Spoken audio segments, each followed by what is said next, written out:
Good morning, traders. This is Perry Wilkie with StartupTrading.com. It is 9 a.m. Eastern Time on Monday, November 17th. So, looking back real quick at Friday's session, right?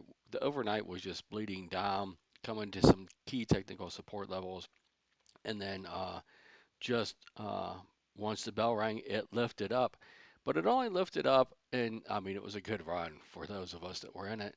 But 11:15 hit a high, just kind of petered around another little incremental high around 12:15, then kind of drifted sideways to lower the rest of the session. Really not doing a whole lot. And then, we come down to that QQQ level of 600. Um, in the overnight session and was looking for trades back up to 610 with, taking off trades at 605, 607 half, and 610 basically was what I was looking for Friday.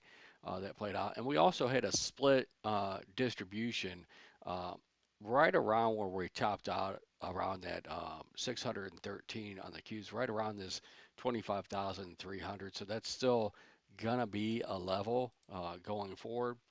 And as we look at, we don't have any untested points of control below Friday's point of control, which was 67.85, which is now above us by about 40 ES handles.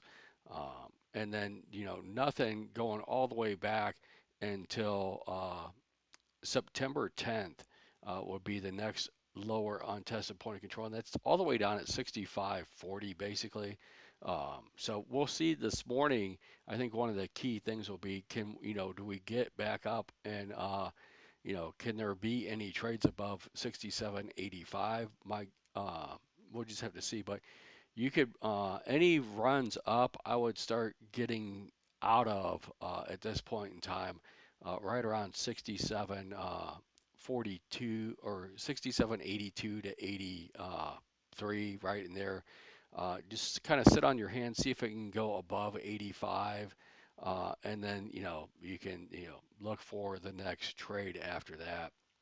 Otherwise, we're likely to kind of top out around there and roll back. If you look at the volume of this distribution on the daily sessions, you've got room to get back up to right around this point of control is the top end of this double mountain, right? And then you've got going down, you got this low volume node, which is around where we are, the 6734, and then you've got from 6720 to 6675 is the distribution lower.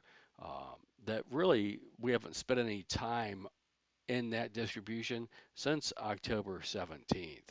So keeping that in mind, that's really on lower trades. That's the market wants to test that part of the auction again, um, and then kind of beat that up.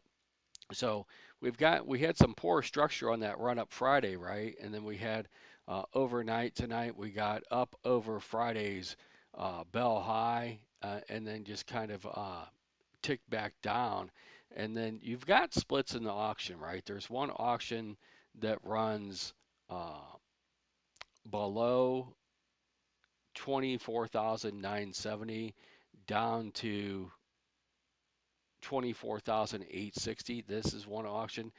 There's like no man's land between this 24,970 up to 25,072, let's call it. And then you've got the auction from here up to 25,278, we'll say. And then, another, set of auctions above that. Very similar. I'm not going to read all the levels. You can look at them when you load the chart. Very similar, price action would be determined in the ES by looking at it. But, a lot of trading, a lot of, above this auction overnight was spending a lot of time in this auction. So below it, I would look for some bigger flushes, and we'll see what happens at each of these bottoms of the auctions. Right, you push through it, you get a dead cat bounce there, and then go through it. Does it hold? We'll see. But one thing that I'm watching positioning wise is there's not a lot to look at on the SPX. Right, it's just there's really no markers for today's session. But for the SPY, 670 is a large gamma area, and we're currently trading 670.67, so about 6 ES handles above that level. And then so you can see then, it's basically $5 or 50 ES handles for the bigger magnets either above or below. And then 660 should be your floor unless things get really out of hand, at least today and tomorrow. Wednesday, we have the VIX roll, uh, and then we also have FOMC meeting minutes that afternoon. And then Thursday now, we're going to have one of the non-farm payrolls. I don't know which one it was. I think maybe from 2 months ago or something. And then, that's it for news flow for the week. And then looking at the Qs, right? You can see there's a lot of large gamma for the week at 600. That's your floor for the week. But for today, the floor is 595. I would not think that you can really get any meaningful trades below 595 if we do get below 600 today. Uh, but you can see above there, there's not really any large gamma uh, for the week or for the day uh, that really is gonna, be drawn. That's gonna draw this out. So I would look for some lower tests, especially after late last week went, and then see what happens. But these floors are going to need tested, and then they either will hold or they won't. But I wouldn't look for just an accelerated negative gamma negative feedback loop. Keep in mind with the VIX rolling on Wednesday, no, the normal price action is to kind of uh, there's a little bit of a sell-off in the VIX going into the rollover. It doesn't mean that's going to happen this time, but that's the normal price action. And then you get a bid in the VIX after the roll into the end of the week. Once the bidding starts, it's like a fire sale. It's like, oh, we're buying it now.